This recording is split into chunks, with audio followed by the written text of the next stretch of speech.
Hello, my name is Matthew Sterenberg. I am an assistant professor of history at WASEDA University's School of International Liberal Studies, which we often call SILS. Today I would like to introduce myself to you briefly and then give you a short model lecture so that you can see how I teach history. I'm bringing up for you on this next slide an outline of my lecture, and I'd like to explain this slide to you. At the top of the slide is the title of my lecture. Below that is an outline of my lecture. And below the outline, I have listed some key terms or terms that might be unfamiliar to you. As I move through my lecture, I will bring up some other slides with images that illustrate the story. I will be speaking to you today about an important incident called the Dreyfus Affair. This is a lecture that I give in a course about modern European history. However, we don't have time for the entire lecture today, so after telling you a bit about myself, I'm just going to give you the introductory part of the lecture. That's Roman numeral 1 on the outline. Hopefully, that will be enough to give you a sense of how I teach, and it should be enough to convey why the Dreyfus Affair was such a significant event in modern European history. Now let me tell you a bit about my background. I was born and raised in the state of Oregon in the Pacific Northwest region of the United States. Oregon is a beautiful part of the United States and is similar, I think, in many ways to Hokkaido. I attended a small liberal arts college in the United States called Hope College in the state of Michigan. Students who study at SILS at WASEDA can also study abroad at Hope College if they wish. After graduating from Hope, I went to the University of Oregon, where I earned a master's degree in history. While working on my master's degree, I decided that I wanted to pursue a PhD degree. So I continued my studies at Northwestern University near Chicago. I completed my PhD degree in 2007 and then taught at Northwestern for a few years before coming to WASEDA in 2010. My research field is the cultural and intellectual history of modern Britain, especially during the 20th century. I have recently published a book about the concept of myth in 20th century Britain. At SILS, I teach courses about British history, modern European history, and the theories and methods of history. In my classes, I try to teach students that studying history is not simply about mastering certain subject matter, but also about learning how history can be a powerful intellectual tool and an aid to cross-cultural understanding. Now I'm going to move on to the main part of my lecture. What was arguably the most shameful and ugly scandal in the history of 19th century Europe began in a waste paper basket in the German embassy in Paris. It was late September 1894, a time when tensions between Germany and France were high. The French kept a watchful eye on the Germans to the extent that they could, and this included espionage or spying. One way that the French monitored the Germans was to pay the cleaning woman in the German embassy to hand over all the contents of embassy waste baskets to a French military intelligence official. Now, usually the contents of the waste baskets were not exciting and not very important, but on this particular late September day, the intelligence officer in charge of examining the material found something unusual. It was a portion of a note that had apparently been sent to an official in the German embassy by a traitor within the French army. The note referred to secret documents that the traitor had apparently forwarded to the German embassy, including information concerning a new type of French cannon. This note became known in French as the bordereau. And I'm showing you a picture of the bordereau now. This was alarming information that quickly reverberated from the military intelligence unit all the way up to the highest levels of the French army. Over the previous few years, nearly a dozen French soldiers and civilians had been convicted of passing technical and military secrets to foreign powers. Most of these cases involved selling secrets to the Germans. Here was evidence of a new case of highly sensitive information being passed to France's archenemy. Military intelligence officials quickly began an investigation to identify the traitor, but initially they had little success.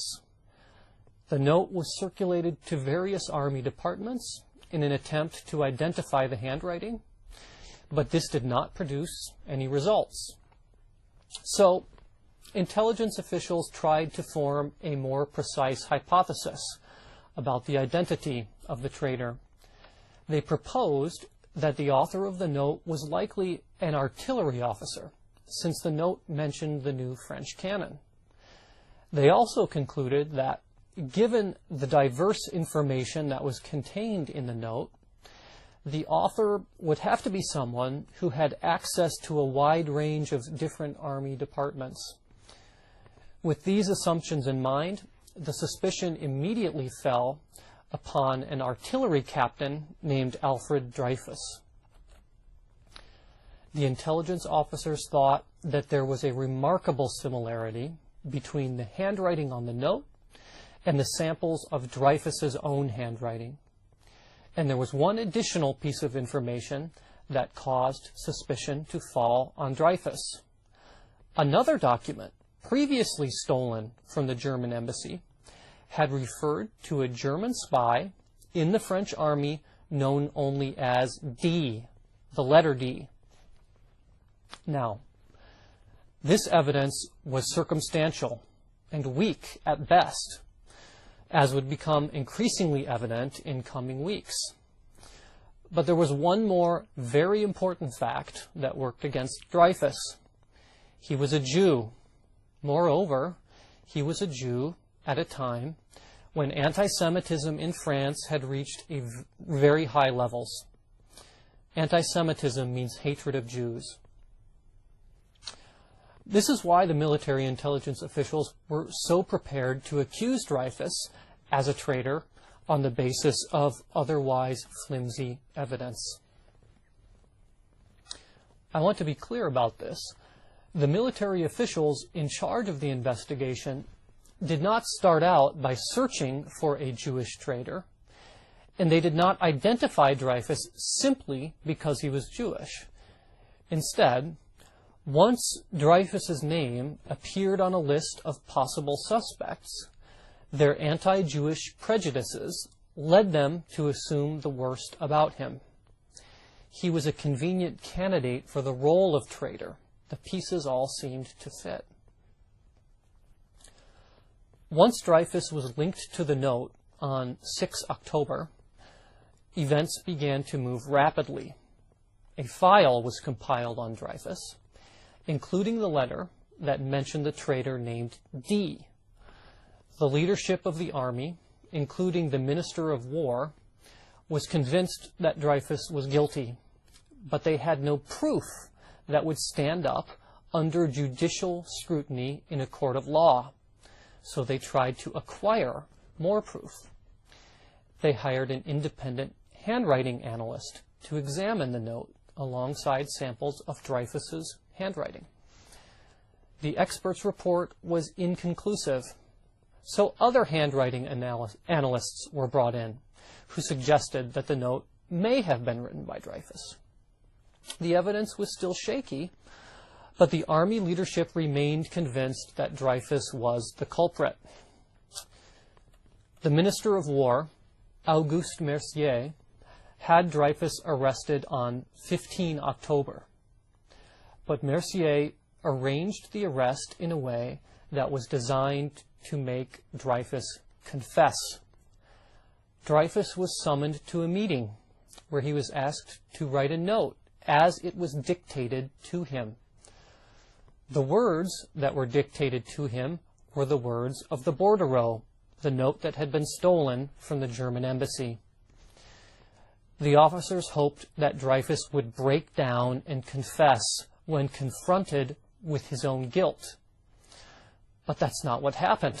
And when it became apparent that Dreyfus was not going to break down, he was arrested and accused of high treason. The arresting officers put a pistol, a handgun, on the table and suggested that Dreyfus commit suicide to preserve his honor and to end the matter without a trial that would only bring scandal to the army. But Dreyfus refused. Up to the point that Dreyfus was arrested, the army officers, driven in part by anti-Semitism, had interpreted weak evidence in a highly questionable way.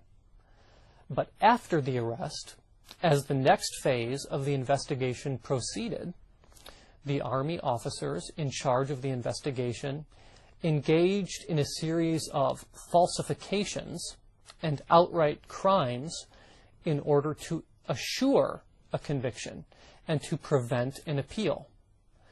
They could get away with this, in part, because the Military Intelligence Division was loosely supervised. Everything was done in a rush, a hurry, that prevented calm consideration of the actual facts. For instance, no one ever stopped to consider what Dreyfus's motive may have been. It couldn't have been money, because Dreyfus was a wealthy man.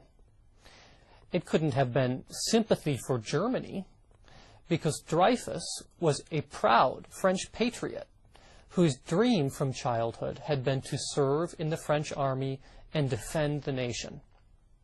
Also, everyone who worked personally with Dreyfus recognized that he was highly intelligent, highly capable, and well-educated. But the incriminating note, the bordereau, was full of grammatical and technical errors that someone like Dreyfus would not have made. But the investigating officers assumed that every Jew was a potential traitor. The trial of Alfred Dreyfus began on 19 December 1894. It was a military court-martial with a jury composed of army officers. On the first day of the trial, it was decided that the proceedings would be closed to the public. In the weeks after Dreyfus's arrest, the army had scrambled to accumulate more evidence against him. Any evidence that seemed to exonerate Dreyfus was ignored or suppressed. Moreover, the Military Intelligence Office even created fake documents to make it look as if Dreyfus was indeed the traitor. Finally, at a key moment in the trial, a secret dossier compiled by Army intelligence was given to the jury, even though Dreyfus's defense attorney was not allowed to examine its contents. This was illegal, but the secret information in the file had a significant impact on the jury. On 22 December, the jury unanimously convicted Dreyfus of treason. He was to be deported from France and imprisoned for life. It was the harshest sentence possible because the death penalty for political crimes had been abolished in France in 1848. In the courtroom, Dreyfus took the news stoically because he wanted to maintain his honor. He didn't show any emotion or reaction. But once back in his prison cell, he went into a violent emotional fit, pounding his head repeatedly on the wall and screaming that my only crime is to have been born a Jew. The verdict was almost universally celebrated in the French media and press. The army rejected Dreyfus's appeal, even though the German government officially said that Dreyfus was not their spy. But the worst was yet to come. On 5 January 1895, Dreyfus was taken to the headquarters of the French army. He was ushered to a courtyard full of soldiers and civilians who had come to witness the ceremonial degradation of an officer convicted of treason. He was escorted to the center of the courtyard, where an officer ripped the red stripes of rank from Dreyfus's uniform and then broke Dreyfus's sword over his knee. And if you look at the picture I'm displaying to you, you can see the red stripes of rank from Dreyfus's uniform have been torn off, and they're lying on the ground, and Dreyfus's sword is being broken. Dreyfus was then paraded around the courtyard so that he could be seen by the angry crowd. The crowd screamed insults at him: Jew, traitor, pig. But this was his only chance to publicly protest his innocence, and he did so loudly as he was marched around the courtyard. Within a few weeks, Dreyfus was on a boat bound for Devil's Island off the coast of South America. It was known as the worst prison colony in the French Empire. Dreyfus was isolated from other prisoners. His guards were not allowed to speak to him, and his prison cell was specially modified so that he would not even be able to see the ocean. Still, Dreyfus considered it his duty to stay alive, and he did everything he could to exercise his body and mind. The Dreyfus Affair is not just one of the most shocking and shameful episodes in modern European history. It's also one of the most revealing and enlightening. That's why it is the centerpiece of today's lecture. The affair was by no means over when Dreyfus was sent to Devil's Island in 1895. It would not really be resolved until 1906. But between 1895 and 1906, the affair polarized French society, and it revealed and aggravated deep fractures in French and European politics and society. I'm going to unpack the significance of the Dreyfus Affair today by focusing on 3 main points. First, the Dreyfus Affair was the most serious crisis ever faced by the French Third Republic, and it fundamentally transformed French politics. What began as a question about the guilt of one man evolved, and it became a question about the identity of France itself. Was it a republic, or was it some kind of authoritarian state dominated by the army and the church? Was it a place of equality for all, or was it a place that identified some people as permanently not equal? The affair forced France to confront questions like these. Second, the Dreyfus Affair was also a crucial episode in the transition from traditional anti-Semitism to pseudo-scientific, modern, racial anti-Semitism.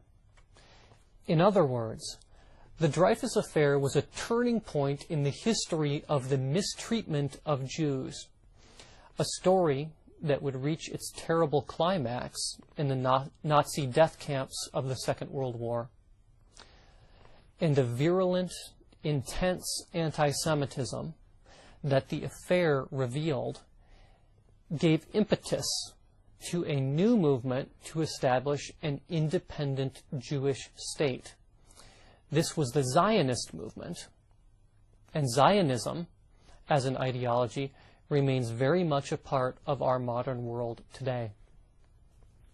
Third, the affair eventually became an extended and bitter contest about human rights and justice.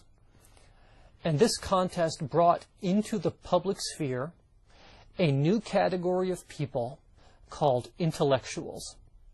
These were academics, artists, writers, and thinkers who claimed moral authority by virtue of their education and intelligence. They played a key role in determining the outcome of the Dreyfus Affair, and as a self-conscious social group, intellectuals continue to play an important role in most modern societies. That is the end of my model lecture. But if you do come to WASEDA, please do enroll in my class, and you can hear how this story ends. Thank you.